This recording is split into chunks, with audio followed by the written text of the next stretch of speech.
You are watching PR English Shorthand Dictations YouTube channel. This is English Shorthand dictation number 421 and the dictation speed is 100 words per minute. Ready? Start. A company exists because of the society, which can also be described as its sole source for earning profits. There is no company that can function without the help of a proper societal structure. Hence, societies often act like assets for a company, unlike the material assets for which the company conducts regular maintenance. The intangible assets, like the society, also require some specific obligations to be fulfilled by the company. Certain responsibilities that are termed as corporate social responsibilities need to be fulfilled by the company to return its favor towards the society. These responsibilities can range from a wide range of activities in the form of social services, charities, etc. These responsibilities often yield to create a good impact for the company as it increases the trust among consumers, which in turn upholds the dignity of the company for creating a better future.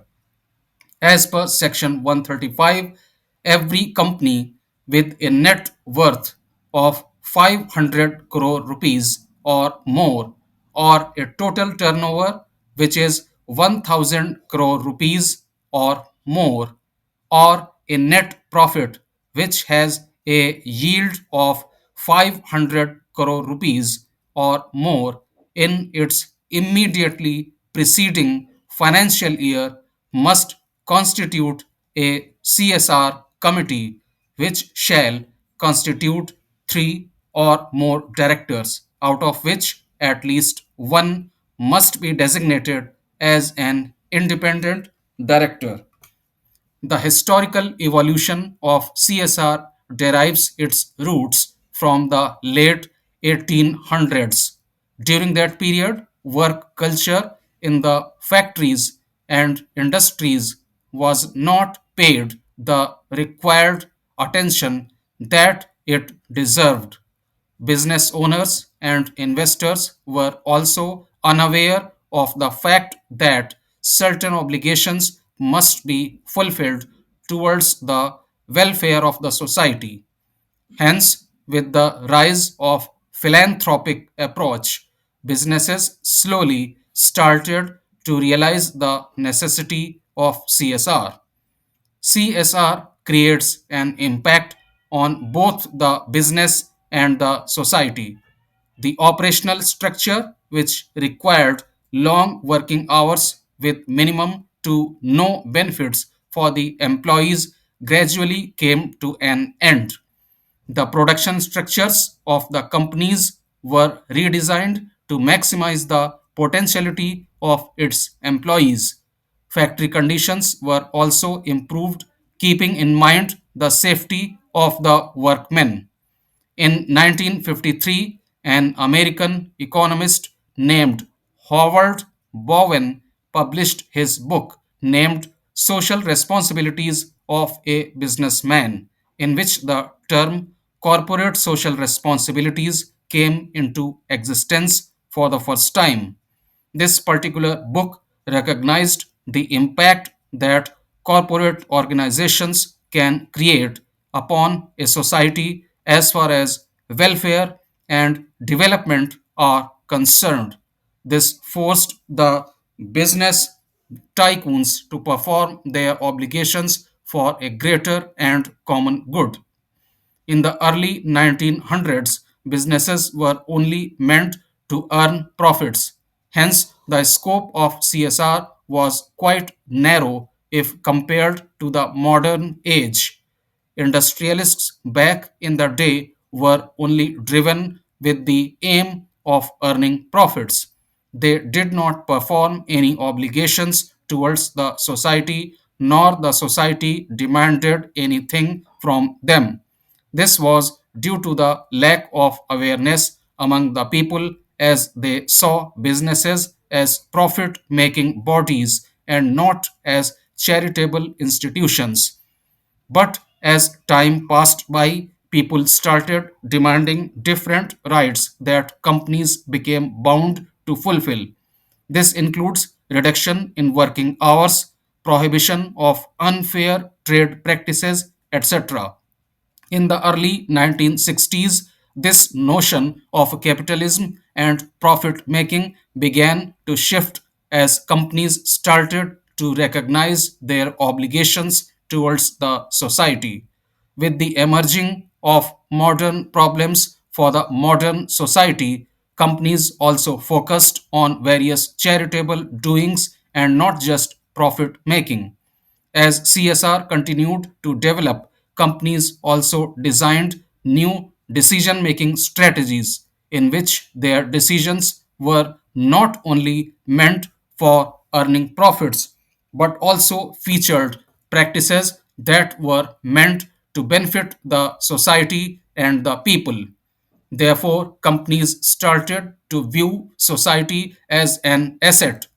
At this point of time, CSR mainly included notions such as protection of environment, waste management, labor laws, etc.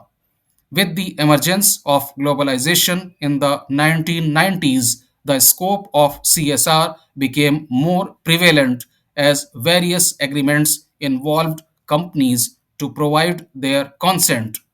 Companies became more focused on developing eco friendly techniques of production and other possible green ways of conducting business.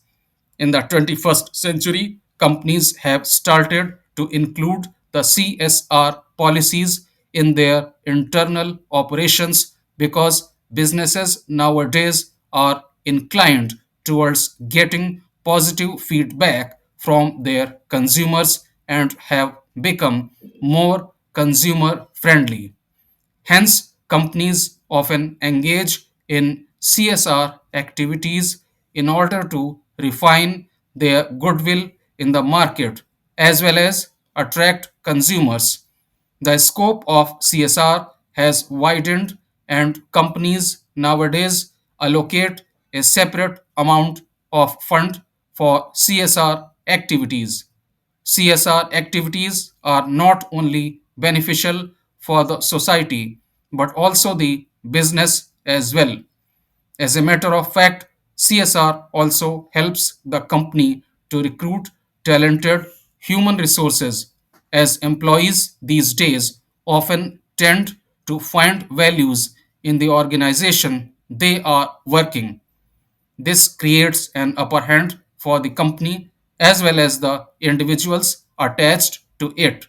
The course of industrialization has cherished as well as caused numerous side effects to the society. But in order to evolve as developed nations, industrialization is also necessary. Hence, the aim is to strike an ecological balance by keeping environmental harm to a minimum. Nowadays, every multinational company has an in house committee. These committees are responsible for allocating and providing advisory reports to the board of directors for the fulfillment of CSR activities. The board of directors examines and verifies the reports and provides consent to execute such CSR activity.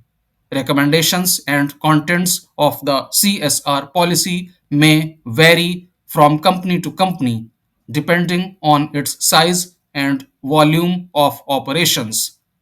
CSR has become an important element when it comes to global business practices and designing strategies.